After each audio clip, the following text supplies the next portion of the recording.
बहुत सारे लोग मुझे पूछते हैं, जय रिटायरमेंट प्लानिंग किसको करना चाहिए? मैं बोलता हूँ हर किसी को।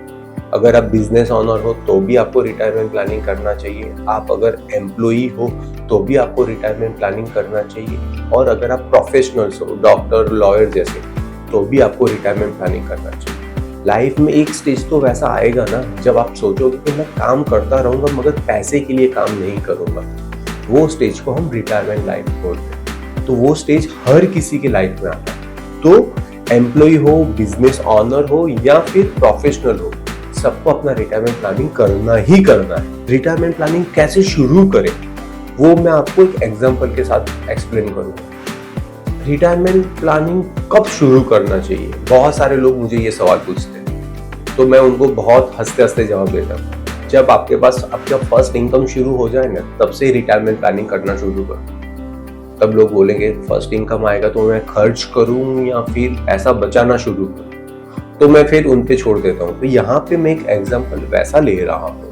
हमने सोचा कि 30 के आजू बाजू की जो एज है तब से तो आपको बिल्कुल रिटायरमेंट प्लानिंग के लिए सीरियसली होके सोचना शुरू करना है। यहाँ पे जो मैं एग्जांपल ले रहा हूँ, हमने वहाँ पे सोचा है कि एक आदमी जिसका एज 33 का है वो अपना रिटायरमेंट प्लानिंग कैसे कर रहा है, उसका एग्जाम्पल हम यहाँ पे आपको एक्सप्लेन करेंगे। रिटायरमेंट प्लानिंग में सबसे बड़ा जो कंपोनेंट है जिसको हमको माइंड में रख के चलना है, वो कंपोनेंट है इन्फ्लेशन।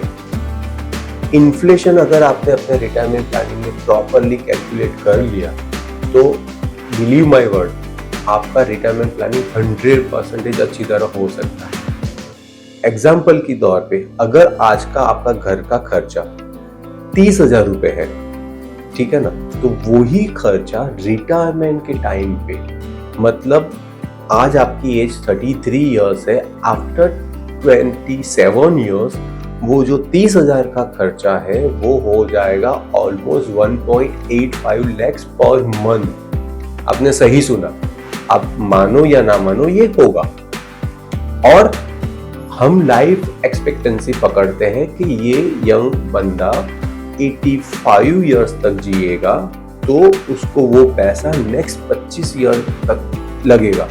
तो हम यहाँ पे ये कैलकुलेट करेंगे कि एट द एज ऑफ 60 आपके पास कितना पैसा होना चाहिए। ये कैलकुलेशन आपको हमारी एक्सेल फॉर्मूला में से भी मिल जाएगा, और अगर आप चाहो तो ये कैलकुलेशन आप अपने म्यूचुअल फंड डिस्ट्रीब्यूटर्स या फिर अपने एडवाइजर से भी पूछ सकते हो। वो कैलकुलेशन बन के आ रहा है 5 करोड़।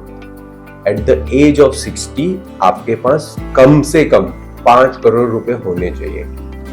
आपका यहाँ पे सवाल होगा कि सर 5 करोड़ रुपए मुझे चाहिए तो वो मैं इकट्ठा कैसे करूँगा? तो यही सवाल का जवाब मैं आपको आगे दे रहा हूँ कि अगर आज के टाइम में सबसे ज़्यादा पॉपुलर कोई चीज़ है तो वो है SIP। बहुत सारे लोगों का SIP चल रहा होगा। अगर वो SIP आपने अलग अलग फंड में कितने रुपीस के SIP आप करोगे जिससे आपका 5 करोड़ रुपए इकट्ठा हो जाएगा, वो चार्ट आपको बाजू में दिख जाएगा अभी।